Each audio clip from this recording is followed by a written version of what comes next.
Bismillahirrahmanirrahim. Assalamualaikum warahmatullahi wabarakatuh. Kami dari Wah, kelompok 3 ingin mempresentasikan hasil proyek kami yang berjudul Analisis Komputer Forensik pada Insiden Ransomware. Saya Maharani Naresa Astari Putri dengan nomor urut NIM 17220968. Selanjutnya, Saya Intan Melisa dengan NIM 17220320. Saya Salsa Permata Zara dengan 17220298. saya Faikar Hanifan dengan NIM 17220454. Saya dengan Raffi Ramadan dengan NIM 17220321. baik selanjutnya.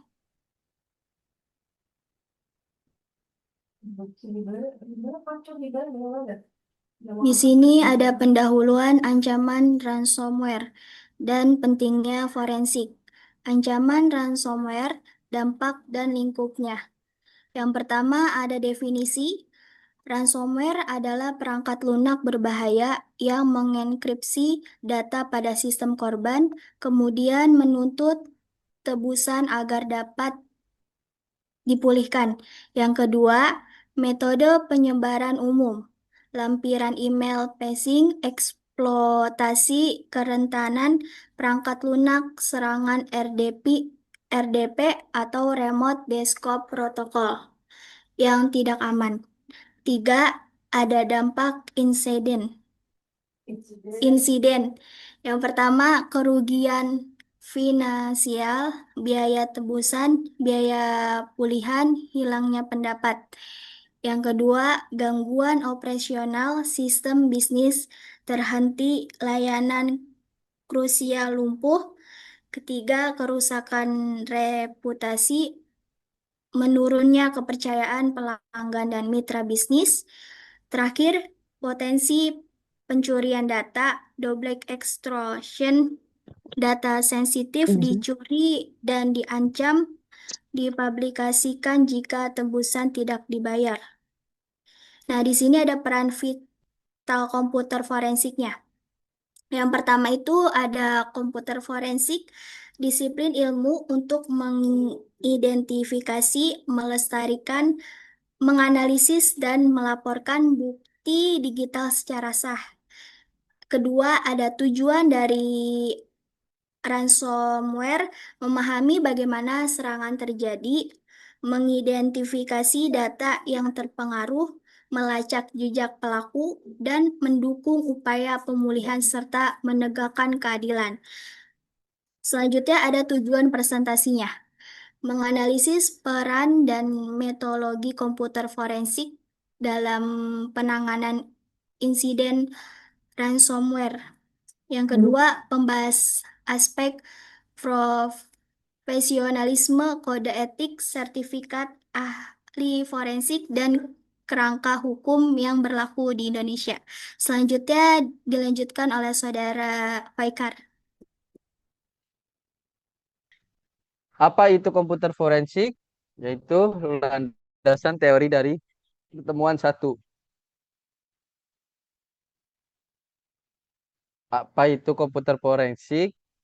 Yaitu landasan teori dari pertemuan satu. Definisi komputer forensik adalah digital forensik.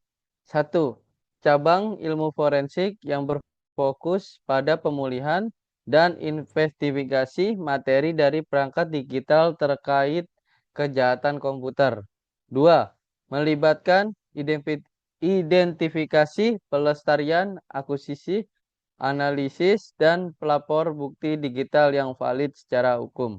Tiga, tujuan, yaitu mengungkap kejahatan, merekonstruksi insiden, dan mendukung proses hukum. Empat elemen kunci forensik, yaitu satu, identifikasi adalah proses menemukan lokasi, jenis, dan cara penyimpanan bukti digital. Dua, penyimpanan atau preservasi adalah melindungkan identifikasi bukti agar tidak berubah atau rusak dari saat ditemukan. 3. Analisis, yaitu memproses, mengekstraksi, dan maaf, menginterpretasi data digital untuk menemukan informasi referral. 4. Presentasi, yaitu menyajikan bukti dan temuan analisis secara jelas, objektif, dan dapat dipahami oleh berbagai pihak, yaitu teknis maupun non-teknis untuk tujuan hukum. Ada ruang lingkup sumber data digital. 1. Sistem komputer atau desktop atau laptop atau server. 2. Jaringan komputer dan jalur komunikasi. 3. Media penyimpanan HDD, SSD, USB, dan cloud. 4. Aplikasi komputer dan login aktivitasnya. Ini contoh gambarnya. Step 1 ada identifikasi. Udah, ya lanjut.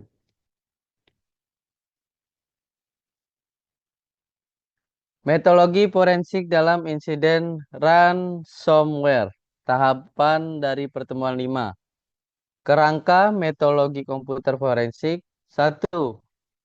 PPAD atau framework.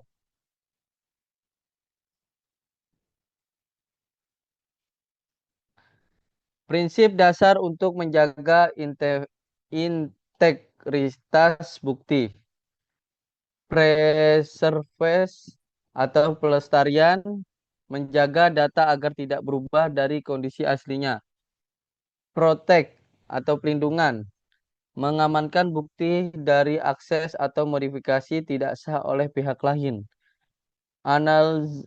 Analisis atau analis, menganalisis data menggunakan teknik forensik yang terbukti valid. Ada dokumen atau dokumentasi, mendokumentasikan setiap langkah dan temuan secara rinci. Di sini ada contoh gambarnya. Tahapan umum investigasi forensik siklus berulang. 1. Pengumpulan atau kolektif. Tujuan mengidentifikasi sumber data potensial dan mengumpulkan data tanpa mengubah media asli.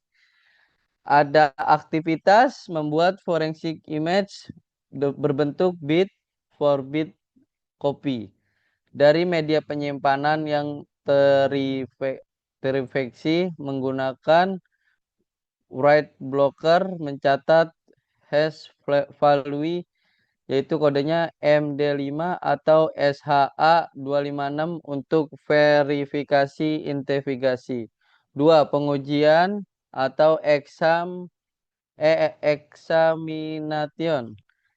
Tujuannya mengekstrak dan menilai kepingan informasi yang referral dari forensic image yang telah dibuat. Ada aktivitas membypass fitur sistem, melakukan filtrasi data tidak referral atau mengalokasi dan mengekstrak file tersembunyi atau terhapus. 3. Analisis atau analis. Tujuan mengerumuskan kesimpulan dan merekonstruksi gambaran utuh dari insiden. Ada aktivitas mengidentifikasi user di luar pengguna normal, menentukan lokasi serangan, timeline kejadian, jenis malware, dan korelasi antar komponen serangan. 4. Pelapor atau reporting. Tujuan merepresentasikan informasi hasil analisis secara jelas, objektif, dan dapat dipahami oleh berbagai pihak. Isi laporan, ringkasan eksekutif, metodologi, temuan kunci, analisis bukti digital, dampak, rekomendasi, dan kesaksian ahli jika diperlukan. Analisis kasus, penerapan forensik pada ransomware, pembahasan bab 3. Skenario Insiden ransomware. Studi kasus. Sebuah perusahaan XYZ mengalami serangan ransomware karena tidak dapat mengakses file penting dan muncul ransomware notes di desktop. Analisis awal menunjukkan server database dan beberapa workstation terenkripsi. Vektor serangan diduga kuat berasal dari lampiran email phishing yang dibuka oleh seorang karyawan. Penerapan komputer forensik dalam skenario ini. 1. Identifikasi awal dan preservasi. Ada tindakan tim IT segera mengidentifikasi sistem terinfeksi, memutuskan koneksi jaringan untuk mengisolasi penyebaran ransomware. Ada akuisis. Ahli forensik melakukan akuisisi forensik dengan membuat bit for bit image dari hard drive, server, dan workstation yang terinfeksi. Pengguna hard software blocker memastikan media asli tidak termodifikasi. Hash value dari image dicatat untuk validasi. Ada bukti relevan file terenkripsi, ransom notes, login system, atau event viewers Windows atau file executable ransomware jika ditemukan memori dump dari sistem yang masih berjalan. 2. Pengujian dan ekstrak data. Ada fokus menganalisis forensik image untuk mengekstrak informasi aktivitas. Ada aktivitas yaitu mengidentifikasi ekstensi file baru, lokasi ransomware nodes, registrasi case yang dimodifikasi ransomware untuk persistence atau misal run case. Ada mengekstrak temporer file atau prefect file yang terkait eksekusi ransomware. Yaitu alat bantu ada FTK image untuk membuat forensik image yang tidak mengubah data asli. Ada autopsy untuk analisis file sistem, mencari keyword, dan melihat timeline event. Selanjutnya akan dipresentasikan oleh Intan. Di sini ada aspek hukum keterkaitan dengan UU ITE dalam rangkuman pertemuan 3 dan 4. Undang-Undang Informasi dan Transaksi Elektronik UU ITE. 1. Landasan hukum Undang-Undang Nomor 11 Tahun 2008 dan perubahannya menjadi kerangka hukum utama di Indonesia untuk kejahatan siber termasuk ransomware. Yang kedua, tujuannya mengatur pemanfaatan teknologi informasi secara aman, mencegah penyalahgunaan, dan melindungi kepentingan nasional. Pasal-pasal UU ITE yang relevan dengan ransomware. Yang pertama ada pasal 33, perusakan sistem elektronik. Setiap orang dengan sengaja dan tanpa hak atau melawan hukum melakukan tindakan apapun yang berakibat terganggunya sistem elektronik dan atau mengakibatkan sistem elektronik menjadi tidak bekerja sebagaimana mestinya. Atau di sini tindakan enskripsi oleh ransomware jelas masuk kategori ini. Yang kedua ada pasal 31, intersepsi atau penyadapan tidak sah. Setiap orang dengan sengaja dan tanpa hak atau melawan hukum melakukan intersepsi atau penyadapan atas informasi elektronik atau dokumen elektronik dalam suatu komputer atau sistem elektronik tertentu milik orang lain. Relevan jika ransomware juga melibatkan penyadapan informasi.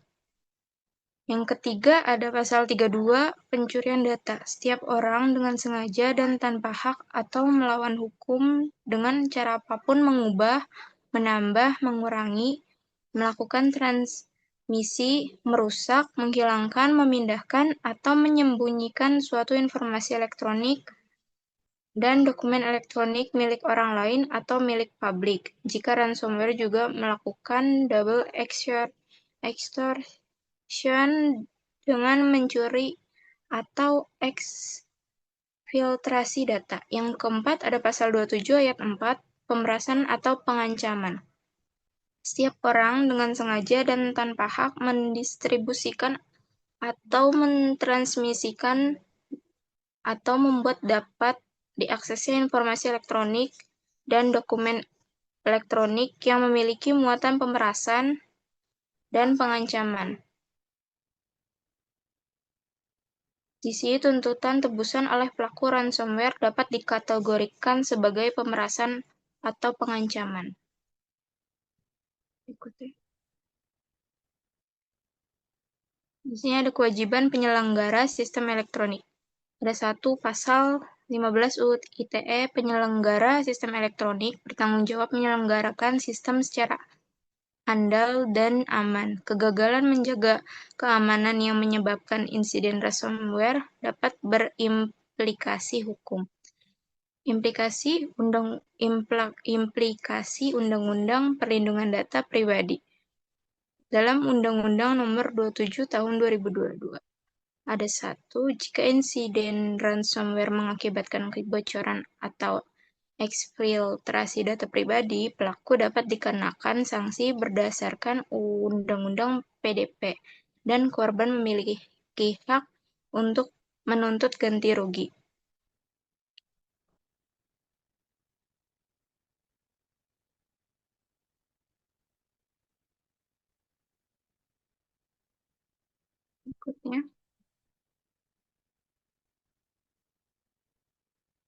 Berikutnya akan dibacakan oleh Salsa. Oke. Profesionalisme ahli komputer forensik, landasan dari pertemuan 2 dan 4, definisi profesionalisme dalam komputer forensik. 1. Serangkaian prinsip, sikap, dan perilaku yang memastikan integritas, objektivitas, dan keandalan dalam pelaksanaan tugas investigasi. Yang kedua, bukan hanya keahlian teknis, tetapi bagaimana keahlian tersebut diterapkan secara etis dan bertanggung jawab.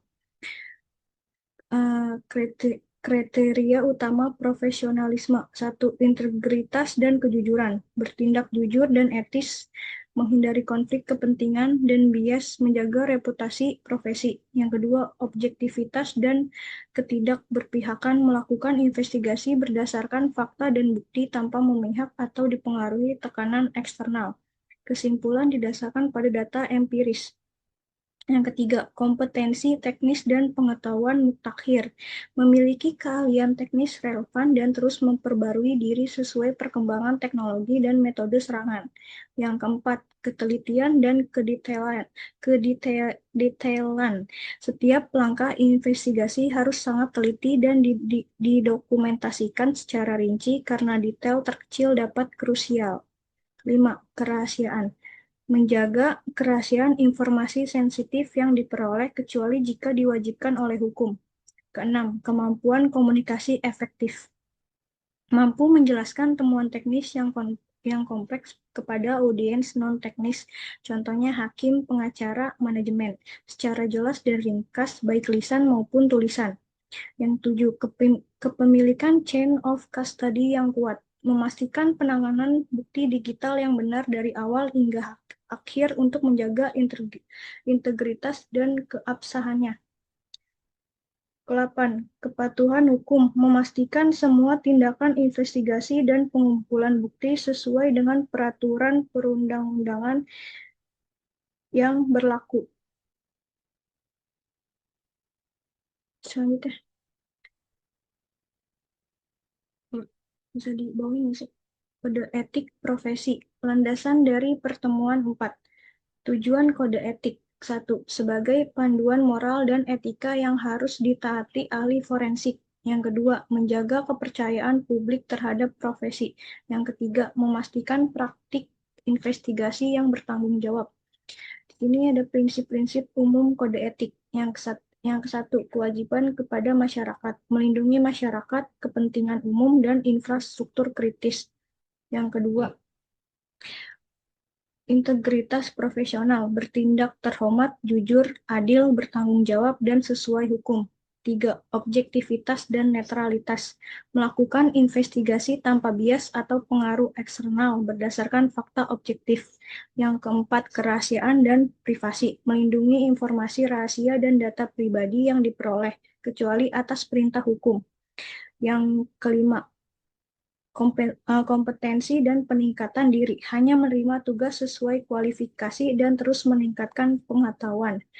Keenam, integritas bukti, melindungi keaslian dan keutuhan bukti digital. 7. Pelaporan yang akurat dan jelas, menyajikan temuan secara akurat, lengkap, dan mudah dipahami.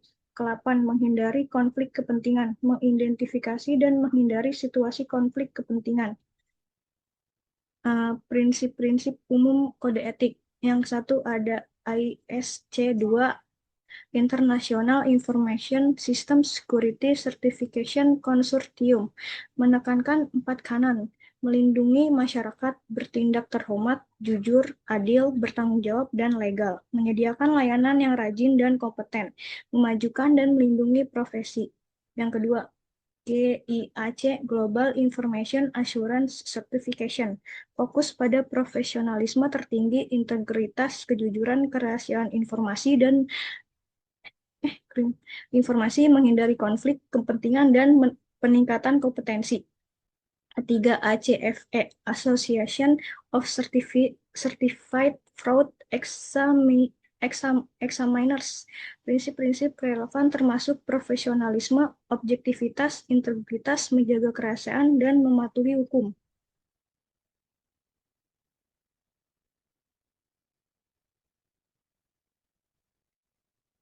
Sertifikasi kompetensi, landasan dari pertemuan 2 dan 4. Pentingnya sertifikasi profesional. 1. Memvalidasi pengetahuan dan keterampilan ahli forensik secara independen. 2. Menunjukkan komitmen terhadap standar industri. Ketiga, meningkatkan kredibilitas profesional di mata klien dan pengadilan. Jenis-jenis sertifikasi utama di bidang komputer forensik. 1. GIAC, Certified Forensic Examiner, GCFE. Fokus investigasi forensik pada sistem Windows, analisis sistem file, registry, memory forensik, timeline analysis,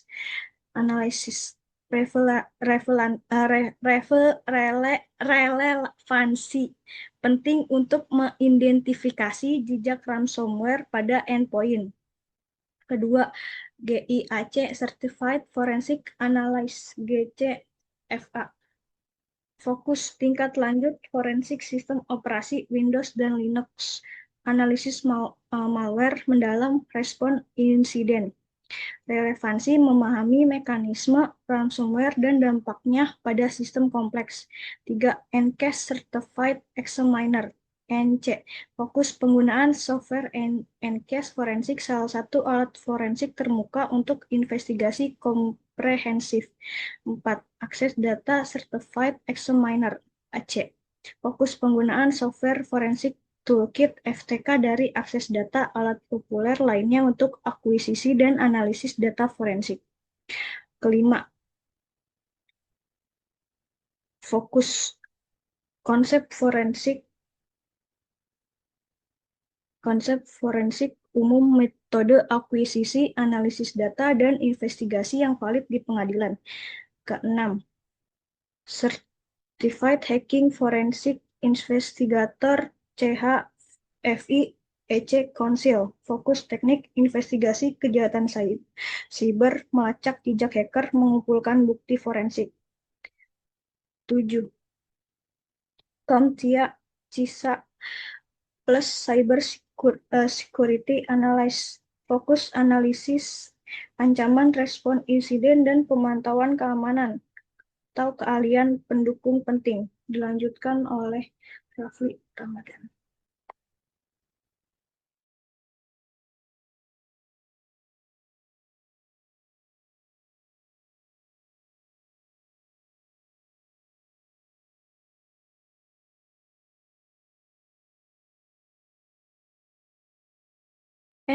One mute dulu, one mute. Oke, sorry. Kesimpulannya, poin-poin utama.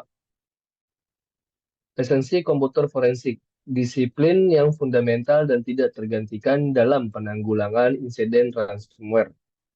Yang kedua ada metodologi sistematis. Penanganan ransomware memerlukan penerapan tahapan identifikasi, preservasi, pengujian, analisis, dan pelaporan bukti digital yang valid.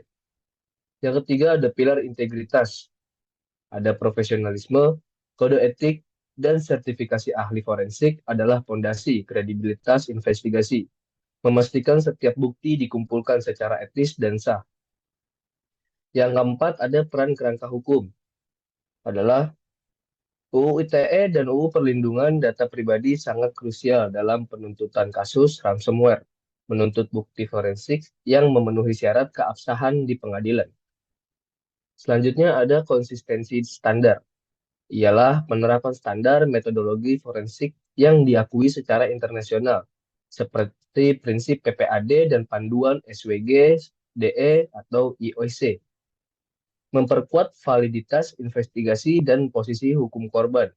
Yang terakhir ada sinergi. Analisis forensik pada insiden ransomware adalah gabungan keahlian teknis tingkat tinggi, etika profesional, dan kepatuhan hukum yang ketat untuk melawan cybercrime. Saran dan rekomendasinya.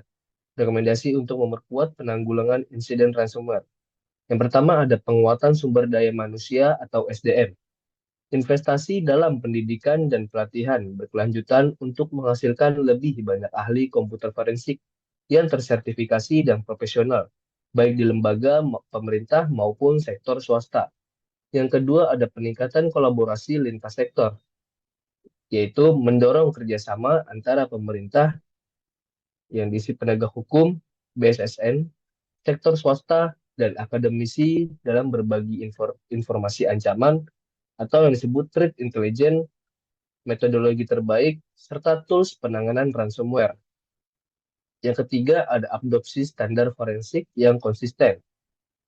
Adalah organisasi harus secara proaktif mengadopsi dan menerapkan standar metodologi komputer forensik yang diakui secara internasional dalam setiap respons insiden cyber untuk memastikan integritas bukti dan kelayakan hukum. Yang keempat ada edukasi dan kesadaran cyber. Peningkatan kesadaran publik dan karyawan mengenai ancaman phishing. Pentingnya backup data secara rutin, serta praktik keamanan cyber dasar lainnya dapat secara signifikan mengurangi resiko infeksi ransomware. Yang terakhir, ada pengembangan kerangka hukum berkelanjutan.